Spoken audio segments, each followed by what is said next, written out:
એમાં આગળ વધીએ તો જે કળિયુગમાં પ્રતિદિન જાગતા અને સૂતા સમયે કૃષ્ણ કૃષ્ણ કૃષ્ણનું કીર્તન કરે છે એ કૃષ્ણ સ્વરૂપ થઈ જાય છે.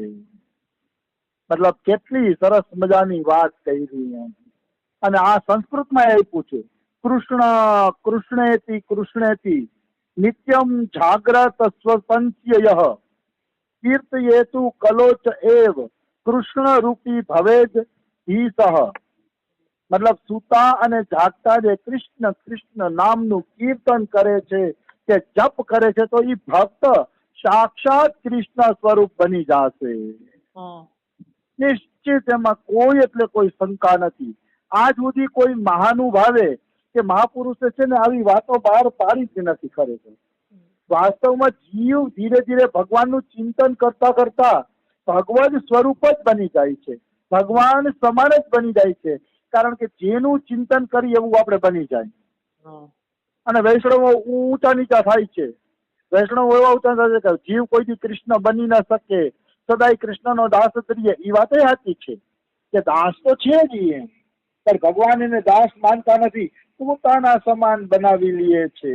એ પણ એક સત્ય હકીકત છે, એમાં કોઈ શંકા નથી.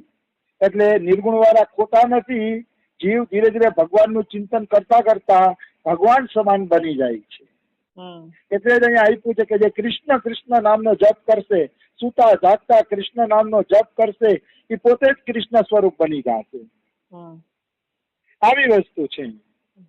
પછી ક્યારેક જેવી રીતે ચંદ્રમાં ગરમી નથી હોતી, અગ્નિમાં શીતળતા હોતી નથી, અને એવી રીતે એકાદશી નો ઉપવાસ કરવા વાળા ભક્તની અંદર કોઈ બી પાપ હોતા નથી. જે એકાદશી નો ઉપવાસ કરે છે, એકાદશી નું કીર્તન કરે છે, એકાદશી નું ભજન કરે છે, એ વ્યક્તિની અંદર કોઈ પણ પ્રકારના પાપ રહેતા નથી. એ નિશ્ચિત વાત છે, એમાં કોઈ શંકા નથી. આવી વસ્તુ છે. પછી કહે છે કે દ્વારકામાં ચક્રથી અંકિત જે શિલા છે, એ શિલાનો કોઈ સ્પર્શ કરે છે તો બધાય પાપોમાંથી મુક્ત થઈ જાય છે. જેવી રીતે ગંડકી નદીમાં શાલિગ્રામ ભગવાન પ્રગટ થાય છે, એવી રીતે દ્વારકામાં ચક્રથી અંકિત શિલાઓ પ્રગટ થાય છે. એ શિલાઓનો કોઈ સ્પર્શ પણ કરી લે છે તો તમામ પાપોમાંથી મુક્ત થઈ જાય છે. એમાં કોઈ એટલે કોઈ સંશય નથી. પછી એવું કે છે મન, વાણી અને ક્રિયા દ્વારા આપણે જે પાપ કરીએ છીએ, બ્રહ્મ હત્યા આદિ જે કઈ પાપ કરીએ છીએ, એ ચક્રથી અંકિત શિલાના પૂજનથી નષ્ટ થઈ જાય છે.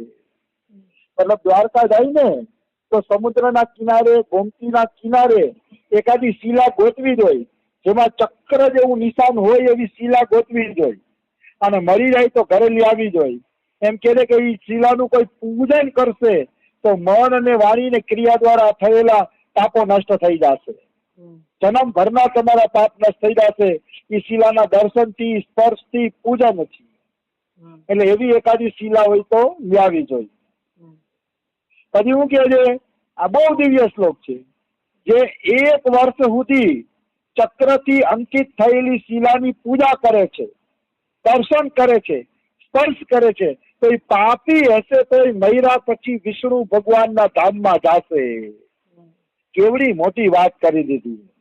ભલે પાપી રહ્યો, પાપી હોવા છતાંય વિષ્ણુના ધામમાં જશે, જેને 1 વર્ષ સુધી ચક્રથી અંકિત શિલાની પૂજા કરી લીધી. પણ હળંગ 1 વર્ષ પૂજા થાવી જોઈ તો અવશ્ય એ વિષ્ણુ ભગવાનના ધામમાં જશે, એમાં કોઈ શંકા નથી. તરીકે કોઈ મૃત્યુકાલ હોય કોઈનો, કોઈ મૃત્યુકાલ હોય તો એની છાતી ઉપર દ્વારકાની શિલા, ચક્રના નિશાન વાળી શિલા જો મૂકવામાં આવે તો એ વ્યક્તિને પરમ ગતિ પ્રાપ્ત થાય છે. નિશ્ચિત એ વ્યક્તિ પરમ ગતિનો અધિકારી બની જાય છે.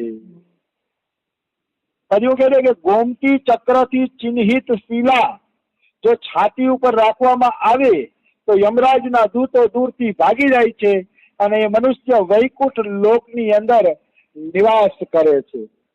એટલે દ્વારકાની ચક્રથી અંકિત શિલાઓ છે એનો આવડો મોટો મહિમા બતાવવામાં આવ્યો છે. હવે આપણે આ દ્વારકા લીલાના 2 જ પાના બાકી છે, જાજુ નથી. એટલે આપણે કેટલાય જગ્યા જે દ્વારકા મહિમા હાલે છે હવે પૂર્ણ થવાના કિનારે છે. આજ પૂરું થાય કે કાલ પૂરું થાય ભગવાનને ખબર, પણ હવે પૂર્ણ થવાના કિનારા ઉપર પહોંચી ગયા છે. પછી કહે છે કે ઘણા બધા યજ્ઞો કરવાથી જે ફળ મળે છે એ ફળ મનુષ્યને કૃષ્ણની નજીક અડધા દિવસમાં રહેવાથી પ્રાપ્ત કરી લે છે. મતલબ મોટા મોટા કરોડો યજ્ઞ કરો અને જે ફળ પ્રાપ્ત થાય એ ફળ કૃષ્ણની નજીક રહેવાથી પ્રાપ્ત થઈ જાય છે. દ્વારિકામાં કૃષ્ણની નજીક રહ્યો કે ઘરના કૃષ્ણની નજીક રહ્યો તો એ ફળ પ્રાપ્ત થઈ જાય છે. પછી એવું કે ભગવાન શ્રી કૃષ્ણમાં મન લગાવીને મનુષ્ય જે ફળની પ્રાપ્તિ કરે છે એનો 1000મો અંશ પણ બીજા કર્મ દ્વારા પ્રાપ્ત કરી શકતા નથી. આ બહુ અગત્યની વાત છે. મતલબ કોઈ યજ્ઞ કરે, યાગ કરે, કર્મ કરે, ઓલું કરે, કોણ જાણે કેટલા સાધનોમાં લાગેલા છે, તો કે ઈ સાધનોમાં કરીને પણ જે ફળ મળતું નથી તમને, એનાથી વધુ ફળ કૃષ્ણમાં મન લાગવાથી મળી જશે. એક ક્ષણ પણ જો કૃષ્ણમાં મન લાગી ગયું તો કરોડો યજ્ઞો કરતા પણ ઉત્તમ છે. કરોડો યજ્ઞ કરતા ઉત્તમ છે, એમાં કોઈ એટલે કોઈ સંશય નથી. એટલે બને તો કૃષ્ણમાં મન લગાડવાનો પ્રયત્ન કરવો જોઈએ. આ યજ્ઞ નાન તેન એમાં બહુ જવું જોઈએ નહીં. એટલે અઘરા સાધનો છે. કૃષ્ણમાં મન લગાડો, કૃષ્ણમાં મન લગાડો, એનાથી મોટી વાત બીજી એકેય નથી. આવી વસ્તુ છે. અને હું નથી કહેતો, ભાગવત શાસ્ત્ર પણ કહે છે અઘાસુરને સારૂપ્ય મુક્તિ મળી ગઈ. મતલબ કૃષ્ણ જેવું રૂપ મળી ગયું અઘાસુરને. તો પરીક્ષિત રાજા પ્રશ્ન કરે છે કે અઘાસુર તો પાપી હતો, અજગરનું રૂપ ધારણ કરીને આવ્યો હતો અને કૃષ્ણને મારવા જ આવ્યો હતો, તો પછી એને સારૂપ્ય મુક્તિ કઈ રીતે મળી? તો કે એક વખત પણ કૃષ્ણનું કોઈ ધ્યાન કરે છે, એક વખત પણ, તો એને સારૂપ્ય મુક્તિ મળી જાય છે. તો અઘાસુરના તો પેટમાં ભગવાન શ્રી કૃષ્ણ વયા ગયા હતા. પછી એની મુક્તિમાં શું શંકા હોય? કોઈ સંશય કરવાની રહેતો નથી. એની મુક્તિ નિશ્ચિત છે, એમાં કોઈ એટલે કોઈ સંશય નથી. એટલે ભગવાનમાં મન લગાડવાનો પ્રયત્ન કરો. બીજા સાધન કરતા કરોડ ગણું ફળ વધુ છે. ભગવાનમાં મન લગાડો.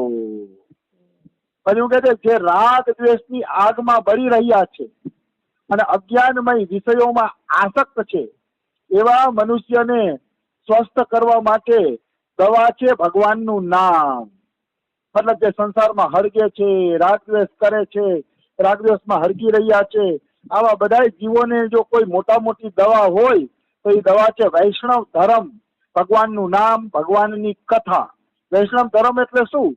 ભગવાનને પ્રેમ કરવો, ભગવાનની કથા વાર્તા સાંભળવી અને ભગવાનના નામનો જપ કરવો, એનું નામ છે વૈષ્ણવ ધર્મ.